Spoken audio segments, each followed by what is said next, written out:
ఢిల్లీలో ఎన్ఎస్యుఐ ఆందోళన దిగింది. నీట్ పేపర్ లీకేజీపై ఆగ్రహం వ్యక్తం చేస్తూ విద్యాశాఖ మంత్రి ఆఫీస్ ఎదుట ఎన్ఎస్యుఐ నేతలు ధర్నాకు దిగారు. విద్యార్థుల భవిష్యత్తుతో ఆడుకుంటున్నారని మండిపడ్డారు. ఆందోళనకారుల్ని పోలీసులు అడ్డుకున్నారు.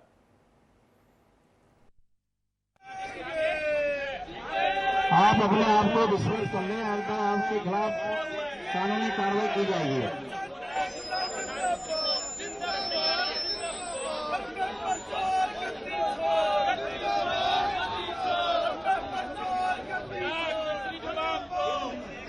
भाई आप लोगों से बार बार रिक्वेस्ट की जा रही है, मेरी गेट से उतरना नहीं थे, आपको चोट लग सकती है और यहाँ पर 12% पीएनए से लागू है।